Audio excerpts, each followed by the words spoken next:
Now we'll move closer to the field of interventions. We have 3 speakers who will talk about outcome on different interventions that have been introduced. First, Mexico. Where are you, Alejandro? Alejandro Calvillo. Mexico introduced 2 years ago a tax on sugar, and Alejandro, who is from the El Poder del Consumidor, is going to talk about that. Thank you. Thank you for this invitation. It's very nice that a civil organization is invited with the academical community.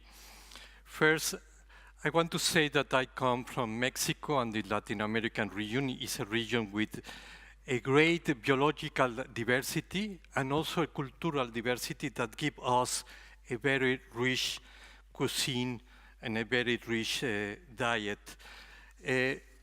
You can see now how in 14 years, only 14 years, we have a reduction on consumption of fruits and vegetables close to 30%. And at the same time, we have an increase in soda consumption of about 40%. And this is important. Around 70% of the added sugar in the diet of Mexicans came from soda sugar drinks. This is the reason why we push for this soda tax. And 65% of children between 1 and 2 years of age consume sugar-sweetened beverage. This is a graphic from PAHO, from the Pan American Health Organization. You can see very clear relation in overweight and obesity by country with the consumption of ultra-processed food. You can see the cause of the problem. And now in Mexico, 35% of children and 70% of adults are overweight or obese. In 7 years, between 1999 to 2006, the overweight and obesity in children between 5 to 11 years increased 40%. In only 7 years, increased 40%. And the diabetes, the effect of this is very strong, is the human drama. No? In 2000, we have more than 46,000 people that die by diabetes. And the last year, no, we have more than 92,000 people that die by diabetes. In around 15 years, we doubled the deaths from diabetes. And in front of this situation, we create an alliance of different NGOs that work in very different issues, but everything have interest in the health issue and more related with food. In this alliance, we have the participation of national networks of farmers and many organizations that work in children's rights, food rights, water rights. And the government improved a national strategic against obesity in 2013 because we began to work in this issue since 10 years ago. One of our first campaigns was against marketing of this kind of products to children. And first, the industry created a self-regulation, but the self-regulation that didn't work, no, was they don't have nutritional criteria, they don't have anything.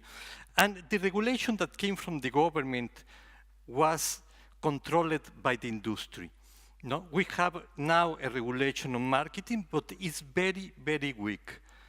You can see here, no, is in this part between 8 to 10, the regulation is between these areas, no?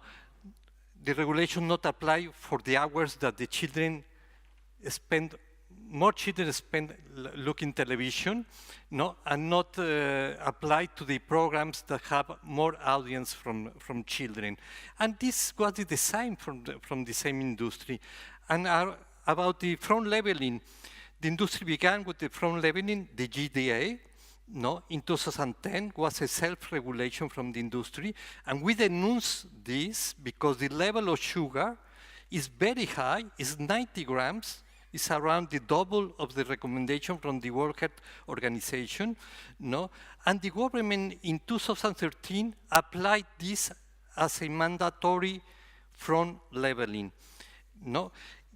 This gives you the idea how the intervention of the industry, no, in the institution that design the regulation of marketing and the design of the front leveling, no, have very close relation with the corporations. And we denounce this very, very strong. This is the difference between the sugar recommendation from the World Health Organization and the front leveling of Mexico. But we have very good designs of regulation of front leveling. One is from Chile, and the other one is from Ecuador. I think these are the best in the world. No, one is a traffic light, but very clear. The line from the red is bigger than the line from the yellow one and the line of green, no? And in the case of Chile, I think is the best one in the world at this moment. In reality, now say high in sugar, or is high in sugar and high in salt have two symbols, no? And the products that have one symbol cannot be inside the schools and cannot be published on television on any place between 6 a.m. to 10 p.m. No?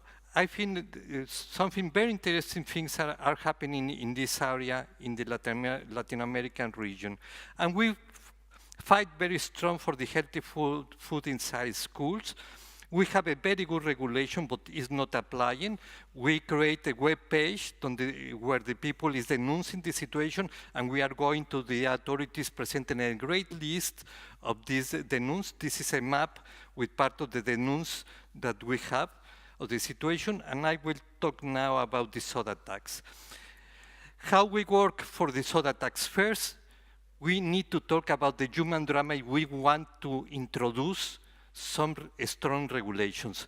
Nobody likes tax, no, in the population, in the general population. But when you begin to talk about the magnitude of the problem, we have 500,000 deaths in 6 years of the last government. More deaths in comparison with the drug cartels and all the problems that we have in Mexico. And we made this demonstration in front of the health ministry asking for action. And we released these campaigns with support of Bloomberg Philanthropies. No, this is a campaign, you can see the subway and also on the streets, only saying the quantity of sugar inside a bottle of Coke like this, no, 12 spoons of sugar, teaspoons of sugar in one bottle. Nobody knows that.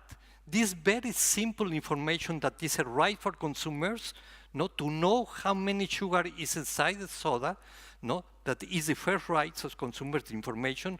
Nobody knows that before. And with this information, we have only 6 billboards on the streets. You can imagine in Mexico City, that is one of the biggest, we have hundreds of Coke and Pepsi, no? The people remember in Mexico City these 6 or 7 billboards, no? By this way, we passed from the human drama, no, that we talked before, to one of the principal causes of this problem.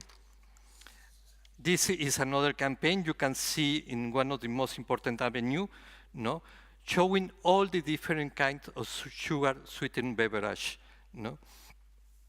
And we began a campaign to promote the soda tax. When we released this campaign, we have some money to pay an ad on television, on open television, and the principal channels of television deny any space for us, no?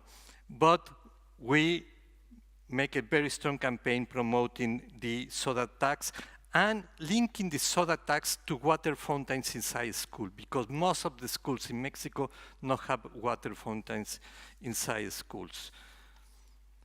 And these are the the studies made to evaluate the sugar tax, no? And this is, yes, the soda tax passed in, let me see, because I changed passed in October 29 and began to be in effect in January 1st of 2014. Is a specific excise tax, 1 peso per liter is about 10%. We asked a tax of 20%, but at the end, the tax was 10%. No, there is the definition, and the results of the soda tax is that we have a reduction of 6% in general consumption the first year, 2014. At the end of this year was, in December of 2014, was 12%, but in the poorest families, the reduction in all the year was 9%, and in December was 17%. In the second year, no, the reduction was around 8% in 2015, and in 2016, we didn't know. But you can imagine all the campaigns and the strategies of Coke and Pepsi to not have reduction in consumption because they want not to end the year or these years and say, look, the tax is not working. They put very strong campaigns on marketing and a lot of promotion of very big presentations of soda at very low price. And this is the battle that we have at this moment in Mexico. In this week and the next week, the Congress will discuss the budget for the next year. And you can imagine each year we have this problem in Mexico. The soda industry is fighting against the soda tax. They pay 3 research that say that the soda tax is not working.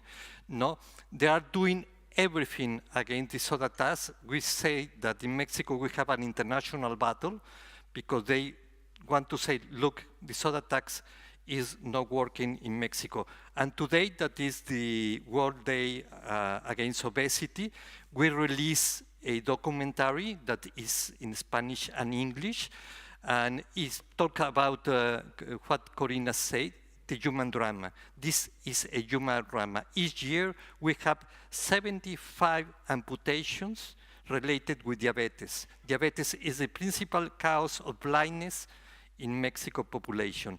It's a very strong human drama, and we need to show that, pass to say these are the principal causes and present solutions. Thank you.